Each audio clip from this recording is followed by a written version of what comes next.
Comedy Now, starring Ron Sparks.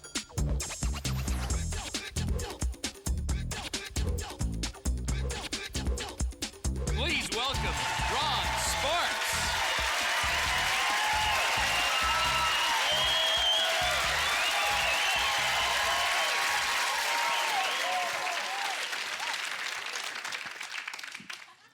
Hey, everybody.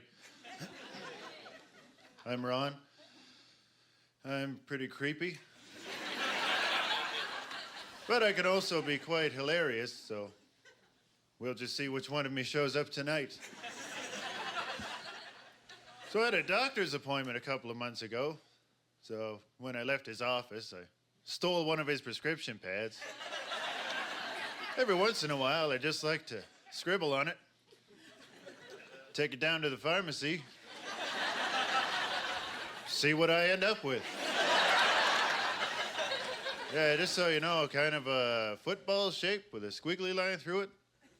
That's Ritalin. But a softball shape with a squiggly line through it. That's estrogen.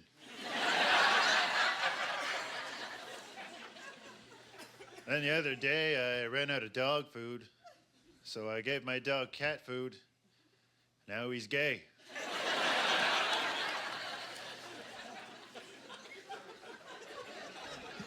So it's great to be here recording my first ever stand-up special.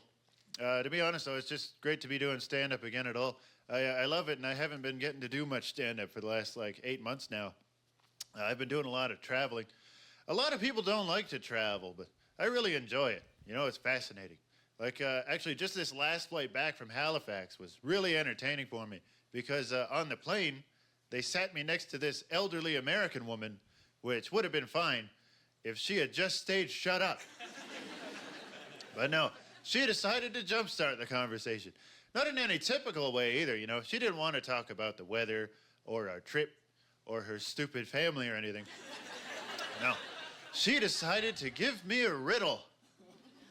Yeah, about a half hour into the flight, she was like, "Hey, young man, I got a riddle for you. So a plane crashes." Already a great way to start. Considering we were currently flying on a plane, and she just woke me up, and she looked exactly like death.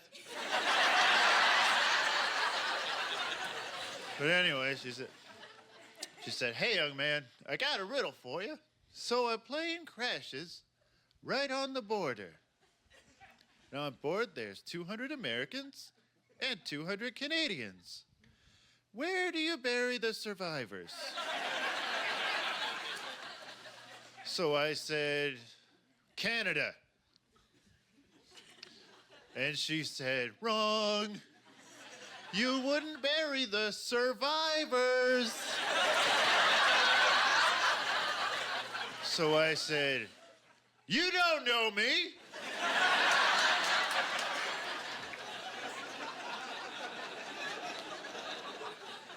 I bury who I want, where I want.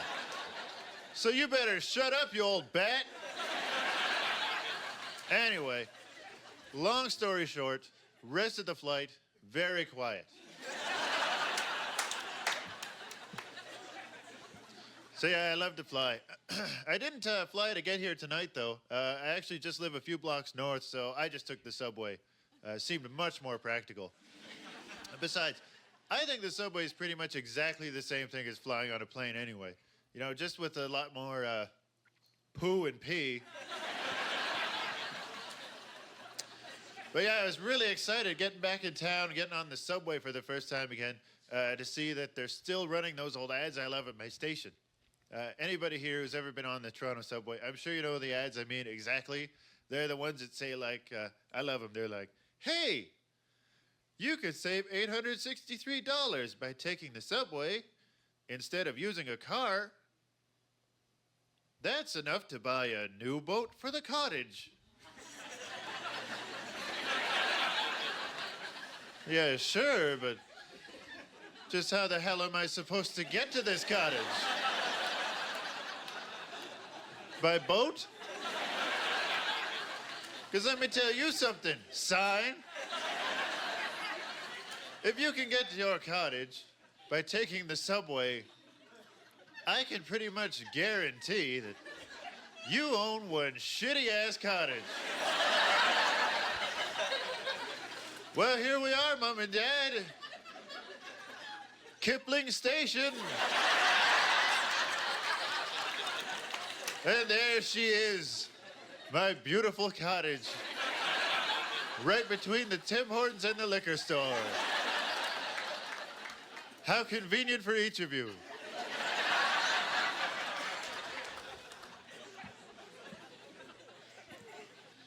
Something else that's been confusing me lately is one of those big American Six Flag theme parks down in Chicago, I think it is. They announced recently they're going to be spending $20 million to build what they're calling the world's scariest roller coaster. Yeah, that sounds really impressive at first, but I have to admit that the more I think about it, the less I get it, you know? Like, if you're really out to just scare people, do you really think it's necessary to build a $20 million roller coaster? You know, like, well, you tell me, wouldn't you be even more scared getting onto a roller coaster they claim to have built for $600? Hey, everybody, come on down. Try our $600 roller coaster. Yeah. Basically, what we did here is we spent $500 on the raw materials, the balsa wood and the carpenter's glue, and then we gave 5 retards $20 each to slap it together. I'm pretty sure that explains why the whole thing's downhill like that. Anyway, if you're gonna get on, please just remember that you will die on this piece of crap roller coaster. And then famous filmmaker Steven Spielberg, director of Saving Private Ryan, he announced recently that his production company is going to be releasing a D-Day video game. Yeah, a big selling point of this video game, it's going to be ultra realistic, quote unquote, almost the real thing. And I think that is just fantastic. Because finally, I can go hang out down at the Legion and tell all the war veterans how I know exactly what they went through, huh? Yeah. Hey, old-timers, pour me another beer. What? No, I'm supposed to be here. I'm one of you. I'm a virtual veteran, and I know all about the hell we went through on D-Day. Oh, don't get me started on D-Day. But do you fellow heroes know what the worst part about D-Day was? I'll tell you what the worst part about D-Day was. Worst part about D-Day was the part where the Germans would shoot you in the face and your head would blow up, and then when you come back to life, you have to start over all the way back at the beginning. That's stupid and ridiculous. I don't want to have to start back at the beginning. I don't want to have to sit through the boring boat ride again. I have to start back on the beach where the action is. Because D-Day wasn't all bad, was it? No, there were some really cool parts about D-Day. Like, did any of you guys find the bonus level where you get to punch Hitler right in the balls? That was awesome. Graphics were amazing. I like the soundtrack, too. Green Day rocks. Thank you, veterans.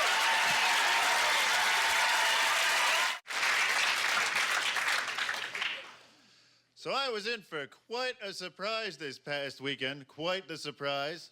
I decided I'd go rent myself a movie to watch. So I went down to the video store, got the movie, and the surprise was I thought I had rented Pirates of the Caribbean, but it turns out what I had actually rented was But Pirates of the Caribbean. Yeah, completely different movie. I gotta be honest though, it's at least partly my own fault. I should have known it was not the right movie just based on the picture on the cover. It was all wrong. Anyway, long story short, the parents of the kids I was babysitting, they were just furious. Oh, they were so angry at me. Oh, what a couple of homophobes, huh? Homophobes. Hey, gay people are people too. Homophobes. I don't even get their logic there either. So, you know, like I went out and rented a gay porn intentionally, on purpose. And you really think your kids are gonna turn gay just because I had them watch one gay porn movie all the way through? You know, like, I suppose I could have stopped it at some point, you know, but I'm just not one of those people. You know, I can't put a movie in and then just stop it before it's done. And when I start a movie, I gotta see how it finishes. When I start a movie, I gotta see how it ends. no matter how predictable it might be. And this movie, admittedly, pretty predictable. Yeah, you know how it ended? A gay bum orgy. Yeah. Just like it said on the cover, it ends like it begins. So anyway, yeah, parents were just furious, you know. I don't feel too bad, though. Like, I don't think the kids minded at all, you know. I think those kids honestly loved that movie. Like, they clearly really connected with it. I mean, once in a while, I remember I'd look over, and they just had tears in their eyes. They're not homophobes. I don't know if there's any other guys in the audience tonight who might have this problem, but I can't drive around in the same car with my girlfriend for more than 5 or 10 minutes without getting into like a huge argument, you know? So just this past summer, when a friend of mine got married in Thunder Bay, I decided, hey, let's drive. Because I have that, I'm a retard. Yeah, we drive all the way up to Thunder Bay. Of course, the whole way up to Thunder Bay, we're just fighting nonstop. You know, cats and dogs, fight, fight, fight. And I remember we got into one particularly heated argument right around Sault Ste. Marie. And I remember because, you know, we were just fighting. You know, we were screaming at each other in the car. And I was so angry. And then I saw the sign that said, welcome, you're in Sault Ste. Marie. So obviously, I got more angry. Because who the hell wants to be in Sault Ste. Marie? But the weird thing was, there was actually a second sign. You know, I remember it was like, the first sign was like, welcome, you're in Sault Ste. Marie. But then the second sign said, home of, and then some lady's name. So I said, yippee! We're in Sault Ste. Marie, home of some chick. Yeah, so my girlfriend's a feminist. So she got just furious with me, you know, just like I planned.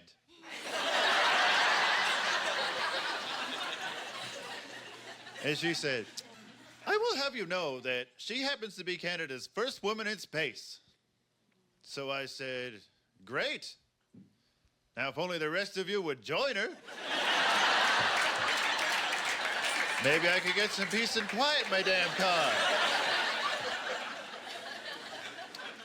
Anyway, that's the story of how I got a black eye in Sault Ste. Marie. So no, we fight, but I like my girlfriend. She's all right. I like my girlfriend, but you know who I don't like? My ex-girlfriend. She's a bitch. And she had a really disgusting habit that I hated. She smoked like all the time. It got to be a real problem for me, too, you know? It was just like the old saying goes, you know? Like, kissing her was like kissing an ashtray, you know? Or, catching her with her pants down was like catching an ashtray with its pants down. Or running her up the flagpole, seeing if anybody saluted was like running an ashtray up the flagpole, seeing if anybody saluted. She smoked a lot. Anyway, I guess what I'm really trying to say is, I'm glad I shot her. No, I'm just kidding. I am just kidding. Why would you even think that? I am kidding. I did not shoot my ex-girlfriend. I did not shoot my ex-girlfriend. But she was Russian. And now you all know why I'm called the king of the Segway. No, my ex-girlfriend was Russian, and the fact that she didn't speak English very well, well, that resulted in a lot of hilarious miscommunications. I remember shortly before we broke up, in fact, I was saying, hey, Marina, why don't you run down to the kitchen, make me a roast beef sandwich, use whole wheat bread, and make it snappy. But she completely misunderstood. What she thought I said was, hey, Marina, why don't you pack your suitcase and move in with my best friend?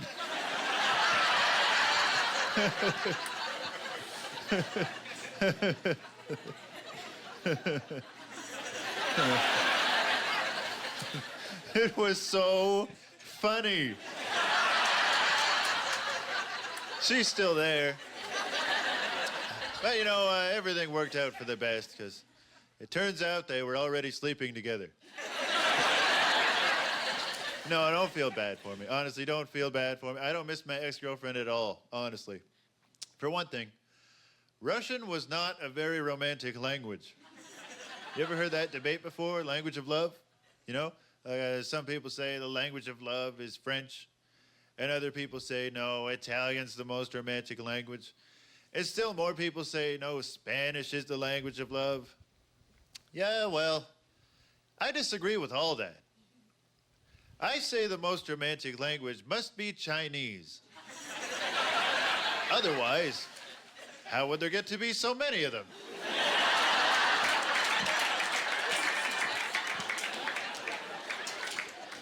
But speaking of racism, I know what you're all thinking right now. You're sitting there looking at me and you're thinking, man, I wonder what Ron's favorite holiday is. Well, okay, I'll tell you. It surprises some people, but honestly, my favorite holiday is St. Patrick's Day. Yeah, I see some of you have heard of it. Yeah. Hooray for St. Patrick's Day. But no, I love St. Patrick's Day. I don't know what you guys like to do for St. Patrick's Day, but I like to drink. Yeah. And I'll admit that usually St. Patrick's Day, I drink a little too much. You know, I don't know when to quit always. But this year, St. Patrick's Day, I went way overboard. You know, I was nuts, out of my head, you know. Just drinking and drinking. People were like, you should stop. And I was like, no! You know, I just kept drinking it. I was so drunk, you know, I was so drunk and so wasted. Alcohol poisoning, you know, drunk, rolling around on the floor, puking all over myself, you know, screaming at people and shaking my fist at people that weren't even there, you know, holding onto the floor because I was afraid I was going to fall off and hit the ceiling for some reason. I was just drunk. I was so drunk. I was so wasted. It was awkward. It was so awkward. Because this year for St. Patrick's Day, I just stayed in with my parents. Oh, man, why?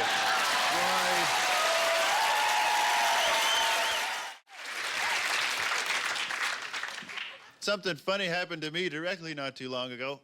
I was headed to the subway and was approached by a homeless man. Normally, that's not a problem. It happens in Toronto every once in a while. But usually it's no problem at all because it's just this quick little formulaic thing, you know. They say, hey, man, you got any money? And then you say, no, sorry. And then they say, all right, have a nice day, or something to that effect.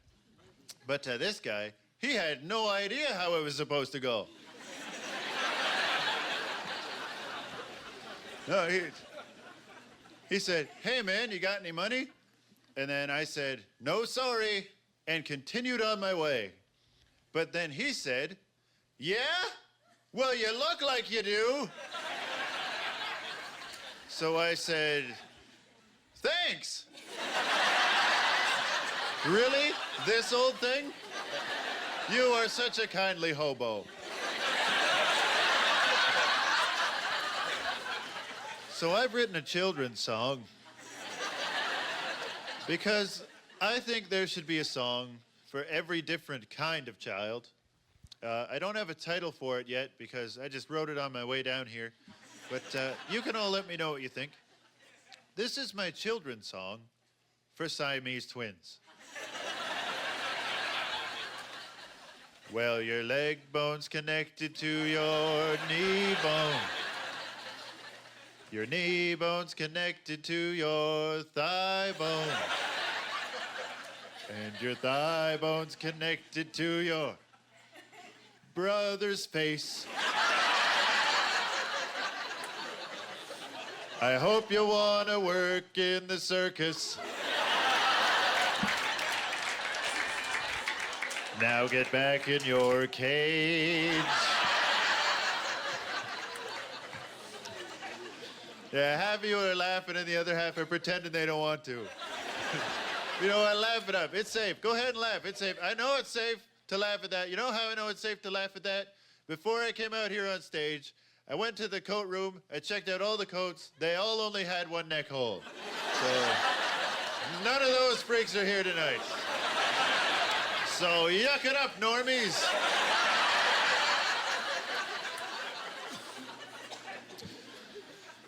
I think the most embarrassing thing for a ninja to die of is a broken heart. But anyway, I was talking with a feminist the other day. I don't know why. At one point, she suggested to me that God might be a woman. So I said, come on. That is ridiculous. Use some logic. Because, if God was a woman, then the rest of you women wouldn't be so obviously inferior to us men in every possible way. Yeah, that offended her. So I did what any gentleman would do. I challenged her to a game of basketball. Beat her 21-0. And I remember, as I dunked on her head for the final humiliating 2 points, I hung from the rim for a moment. And I looked down at her and I said, yeah! Where's your lady god now, bitch? Now get off my court while you still have the right to vote.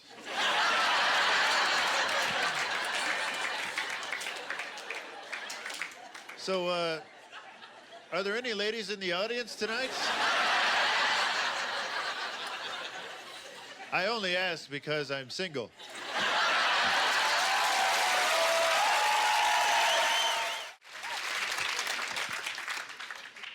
Ladies and gentlemen, my is huge. Anyway, you've been a wonderful audience. Good night.